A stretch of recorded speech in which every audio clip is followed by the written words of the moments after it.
குழந்தை மயக்கமா இருக்கு. ஐயோ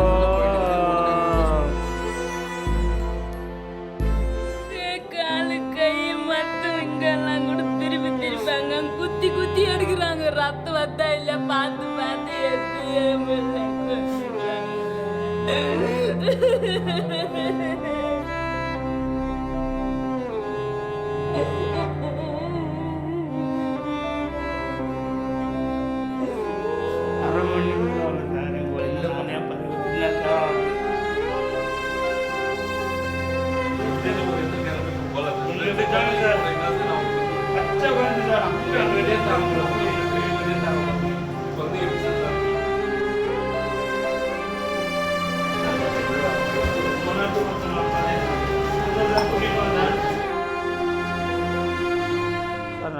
என்னுடைய பேர் சுப்பிரமணியன்.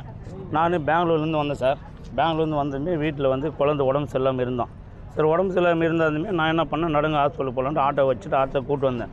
மரன் பாபுக்கிட்ட போனோம். அவர்கிட்ட போயிட்டு அவர் வந்து ஒரு 2 குழந்தை சார் எங்கள் தம்பிக்கு. ஒரு குழந்தை நல்லா தான், மனோஜ் மாதேஷ் பேர். மனோஜ்ன்றவங்க தான் இப்போ இறந்தது. அங்கேருந்து கூட்டிட்டு அவர்கிட்ட ஊசி போட்ட, பெரியவனுக்கு ஊசி போட்டாச்சு, நல்லா இருக்கிறோம். சின்னவனுக்கு இங்கே எழுதி கொடுத்தாரு. எழுதி கொடுத்து இங்கே இது மாதிரி இமீடியேட்டு நீ போய்ட்டு அட்மிட் பண்ணுங்கன்னாங்க. இங்கே வந்து அட்மிட் பண்ணேன் சார். ஒருத்தர் கவர்மெண்ட் ஹாஸ்பிட்டலு இங்கே வந்தாங்க. அப்ளிகேஷன் இங்கே போடு அங்கே போடுன்னு சொன்னாங்க. போய்ட்டு அட்மிட் பண்ணேன். நான் துணி ட்ரெஸ்ஸு போடாதவங்களாம் வந்து இன்ஜெக்ஷன் போடுறாங்க சார். அவங்க நர்ஸா இல்லை நர்ஸ் இல்லையா, டாக்டர் இல்லைன்னு எனக்கு தெரியல. அது ப்ராப்ளம் ஆகுதுமே என்ன பண்ணாங்க சார், இப்போ கவர்மெண்ட் சர்வர் வந்து போலீஸ்காரங்க வர வச்சுட்டாங்க. அவங்களுக்கு ஒன்று பிரச்சனை என்னதுமே வர வச்சுட்டாங்க சார். குழந்தைக்கு பாரு சார், இன்ஜெக்ஷனை என் கண்ணு முன்னாடியே கையில் இங்கே போட்டாங்க. என் கண்ணு முன்னாடியே போட்டாங்க. இங்கே 2 வாட்டி போட்டாங்க. ரத்தம் வந்துச்சு. உள்ளே கொண்டு போயிட்டாங்க. அங்கேயே போட்டாங்க.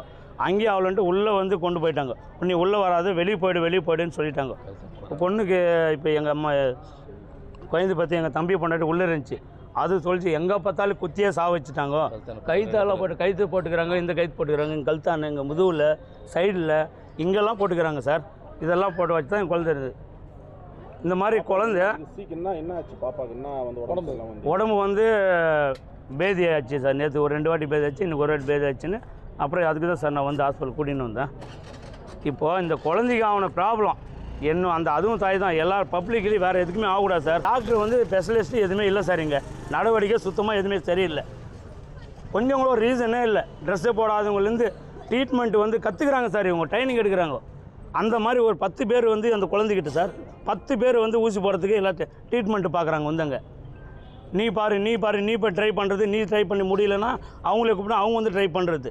பர்சன் நர்ஸு ட்ரை பண்ணிட்டாங்க சார். எங்கேயும் நரம்பு கிடைக்கலன்னு. என்ன சொல்கிறாங்க டாக்டர்? என்ன சொன்னார்? எதனால்? நாங்கள் முடிஞ்சவங்களும் ட்ரை பண்ணி பார்த்தோம், குழந்தை காப்பாற்ற முடியல, நரம்பு கிடைக்கல. கைத்தானெல்லாம் குத்திக்கிறாங்க. கைத்தான குத்தினதெல்லாம் எங்களுக்கு சொல்லலை சார். அவங்க எங்கள் தம்பி பிள்ளை பெற்றவங்க அம்மா தான் சொல்லிச்சு, எங்கே பார்த்தாலும் குத்திட்டாங்க. இடுப்பில், முதுகில், கைத்துலலாம் குத்தி இருக்கிறாங்க. அந்த மாதிரி குத்தி எல்லாமே இப்போ வச்சுக்கிறாங்க சார். அந்த மாதிரி பண்ணதுனால தான் குழந்தை செத்து. ஆமாம், அந்த மாதிரி பண்ணது தான் குழந்தை செத்து போச்சு. இப்போ எனக்கு வந்த இது வந்து வேறு யாருக்கும் பப்ளிக் ஆகக்கூடாது சார். அந்த மாதிரி இப்போ ஒரு சின்ன நம்மளே ஒரு ஊசி போட்டால் தாங்க முடியாது. 20 ஊசி போட்டாக்க எங்கே இருந்தால் சார் குழந்தை தாங்க முடியும்? 6 மாதம் குழந்தை 20 ஊசி போட்டால் தாங்குமா? 6 மாதம் குழந்தை 20 ஊசி போட்டு வச்சாங்க சார். இதெல்லாம் நம்மளுக்கு கண்ணு முன்னாடி அரை மணி நேரத்தில் சார், அரை மணி நேரத்தில் என் குழந்தை நான் கண்ணால் பார்த்து விட்டேன் சார். ஆவறதுலாம் சொல்லியிருந்தா கூட நான் இது பண்ணிடுவேன் சார். செய்திகளை உடனுக்குடன் தெரிந்து கொள்ள உடனே சப்ஸ்கிரைப் பண்ணுங்க.